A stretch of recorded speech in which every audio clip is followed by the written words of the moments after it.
জুলাই গণহত্যার মামলায় সাবেক আইজিপি মামুন সহ ৩ আসামিকে একদিন করে জিজ্ঞাসাবাদের অনুমতি দিয়েছেন আন্তর্জাতিক অপরাধ ট্রাইব্যুনাল। এদিকে বিচারের বৈধতা চ্যালেঞ্জ করে আবেদন করেছেন সাবেক সেনা কর্মকর্তা জিয়াউল হাসান।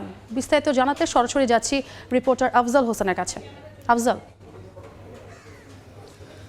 জুলাই আগস্টের গণহত্যার বিচার শুরুর ৩ মাসের মধ্যেই একজন আসামি এই ট্রাইব্যুনালের বিচারের বৈধতা নিয়ে প্রশ্ন তুললেন। তিনি হচ্ছেন সাবেক সেনা কর্মকর্তা এনটিএমসির সাবেক মহাপরিচালক জিয়াউল হাসান, যার বিরুদ্ধে শুধু আওয়ামী লীগ সরকারের আমলে গুম, খুন, হত্যা, গোপন বন্দিশালায় আটক রাখার যেমন অভিযোগ রয়েছে, তেমনি জুলাই আগস্টে যে ছাত্র আন্দোলনেও হত্যায় ইন্ধন দেয়া, সিস্টেমেটিক হত্যা করা, এই ধরনের অভিযোগ রয়েছে। সেই আসামি কিন্তু আজকে এই ট্রাইব্যুনালের বিচারের বৈধতা নিয়ে প্রশ্ন তুলে একটি আবেদন করেছেন। রাষ্ট্রপক্ষ থেকে আপত্তি জানানো হলেও তারা বলছেন যে আবেদনের শুনানি তারা করতে চান, এই জন্য তাদের সময় দরকার। আদালত 1 মাসের সময় দিয়েছেন। আর সাবেক পুলিশ মহাপরিদর্শক আব্দুল্লাহ আল মামুন, তাকে জিজ্ঞাসাবাদ করতে চায় ট্রাইব্যুনালের প্রসিকিউশন। একদিন জিজ্ঞাসাবাদের অনুমতি চেয়েছিলেন ট্রাইব্যুনালের কাছে, ট্রাইব্যুনাল একদিন সময় মঞ্জুর করেছেন। তাকে জিজ্ঞাসাবাদ করা হবে 30 ডিসেম্বর। এছাড়া সাভারের আশুলিয়াতে ছাত্র জনতার আন্দোলনের সময় আপনারা দেখেছেন, সবাই দেখেছি আমরা, যে সাভারের আশুলিয়া থানার সামনে 6টি লাশ ভ্যানে তুলে সেই আগুন দেওয়ার ঘটনা ঘটেছে।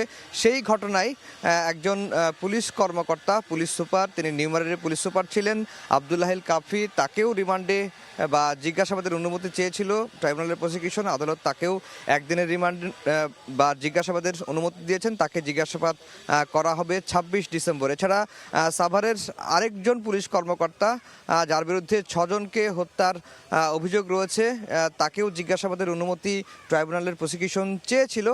ট্রাইব্যুনালের প্রসিকিউশনের আবেদনের প্রেক্ষিতে সেটি মঞ্জুর করেছেন। আমরা একটু সময় নিতে চাই, ট্রাইব্যুনালের চিফ প্রসিকিউটররা বের হচ্ছেন, আমরা একটু সরাসরি তার বক্তব্যটা একটু শুনতে চাই যে আজকে যে প্রসিডিংটি হলো সেই প্রসিডিংয়ে আসলে কি হলো। আমরা একটু সময় চাই, আমরা একটু সরাসরি, দুঃখিত, আমরা একটু সরাসরি সম্প্রচারে আছি। জাস্ট 30 সেকেন্ডে যদি বলবেন আনুষ্ঠানিক ব্রিফিংয়ের আগে কি বিষয়।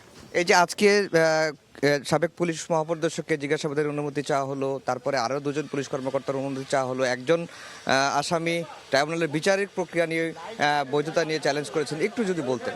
আমরা একসাথেই বলে দিই, এখানে বলে দিই যে আমরা অ্যাপ্লিকেশন মুভ করেছি, আদালতে নেসেসারি অর্ডার্স দিয়েছেন।